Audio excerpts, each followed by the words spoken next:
Okay doctor గారు, continue చేసాం. మరొక కాలర్ రెడీగా ఉన్నారు, చూద్దాం. Hello hello, good evening. Hello అండి, good afternoon, good evening. Good afternoon Mahesh garu. బాగున్నారా? సో ఈరోజు మనతో పాటు డాక్టర్ గారు ఉన్నారండి, చిల్డ్రన్ స్పెషలిస్ట్ నీలఫూర్ నుంచి వచ్చారు. డాక్టర్ శ్రీకాంత్ గారు ఉన్నారు. మీకు వాటికి సంబంధించి ఏమైనా డౌట్స్ ఉంటే డాక్టర్ గారితో మాట్లాడొచ్చు. నమస్తే అండి మహేష్ గారు, చెప్పండి. నమస్కారం సార్, బాగున్నారా? బాగున్నాను. మీరు బాగున్నారా? చెప్పండి. లేదంటే ఇలా చాలా చిన్న పిల్లలు కాకుండా ఇట్లా మీ రిలీజ్ పిల్లలు ఉంటారు కదా, 6 to 7 years, ఈ పిల్లలకి ప్రికాషన్ ఎలా నేను చలికాలంలో వాళ్ళు అంటే మన మాట వినారనమాట. ఏదైనా తీసుకోమన్నా ఏదైనా ఫర్టిలైజర్ వేసుకోమన్నా వేసుకోరు. వాళ్ళకి తొందరగా జలుబు అవుతుంది. సో హౌ డు అంటే ఎలా రికవర్ అవ్వచ్చు వాళ్ళు? అంటే ఇప్పుడు మీరు అన్నట్టుగా చాలా మంది పిల్లలు మందులు తీసుకోవడానికి ఏంటంటే చాలా మారం చేస్తూ ఉంటారు. లేదంటే మనము బిస్కెట్ ఎలా చేయొచ్చు, కానీ ఒకసారి నడవడానికి వస్తే పిల్లలు మన మాట వినరు కదా. అవునండి.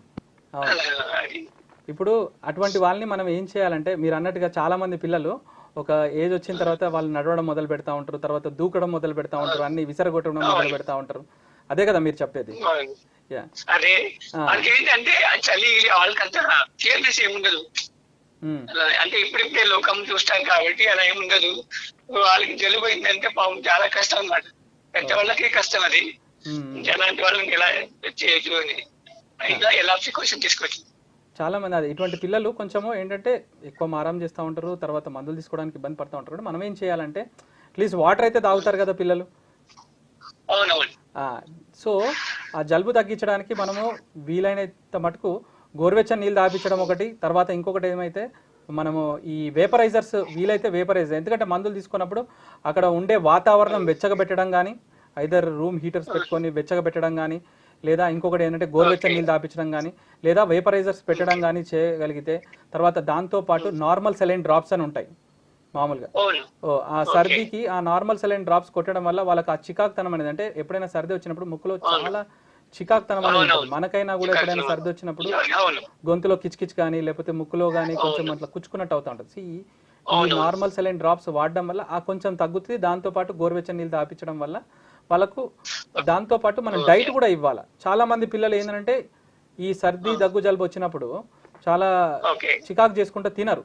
సో వాళ్ళకి ఏదైతే ఇష్టమో కొంచెం మనం ఎక్కువ సార్లు ఇచ్చినాం అనుకోండి, అది వాళ్ళకు ఎనర్జీ ఇచ్చి కొంచెం వాళ్ళకు వాళ్ళ యొక్క రోగ నిరోధక శక్తి పెంచేసేసి ఈ యొక్క లక్షణాలను తగ్గించే అవకాశం ఉంటుంది. సో అన్ని ఒకటి ఏంటంటే డైట్, ఒకటి గోరువెచ్చని నీళ్లు, ఒకటి వేపరైజర్, వీలైతే రూమ్ వెచ్చగా చేయడం ఒకటి, తర్వాత నార్మల్ సెలైన్ డ్రాప్స్, ఇవన్నీ వాడడం వల్ల కొంచెం వాళ్ళ యొక్క ఇబ్బందులు మెల్లగా తగ్గించుకుంటూ పోవచ్చు.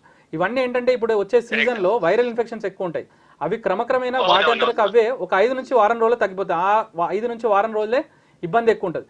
సో ఆ టైంలో మనం ఇవన్నీ చేస్తూ ఉంటే ఆటోమేటిక్గా తగ్గిపోతూ ఉంటుంది. సెల్ఫ్ లిమిటింగ్ అంటారు వీటిని, వైరల్ ఇన్ఫెక్షన్స్ ని.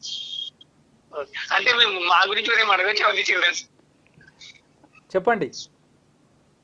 నాకేంటంటే కొంచెం జలుబు ప్రాబ్లం ఉంది, అంటే ఇప్పుడు కొంచెం నార్మల్ ఉంది, అంటే ప్రికాషన్స్ తీసుకుంటారంటే అంటే ఒకసారి తుమ్ములు స్టార్ట్ అయితే తొందరగా తగ్గదు అనమాట.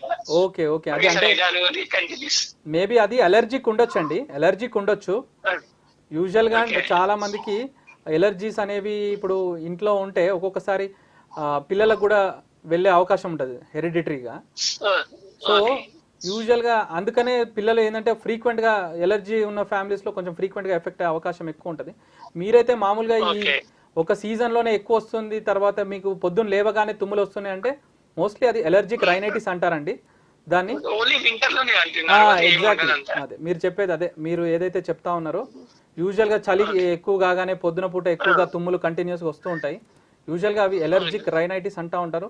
దానికి మనం తీసుకోవాల్సిన జాగ్రత్తలు ఏంటంటే ఆవిరి పట్టడం ఒకటి, ఇంకొకటి కొంతమందికి ఏంటంటే సైనసైటిస్ ఏమైనా డెవలప్ అయితే కూడా ఇంకా ఎక్కువ ఉంటుంది. దానికోసం మనం ఏంటంటే మనకు దగ్గరలో ఉన్న ఒకసారి ఈఎన్టీ స్పెషలిస్ట్కి ఒకసారి చూపించుకుంటే బెటర్ అండి.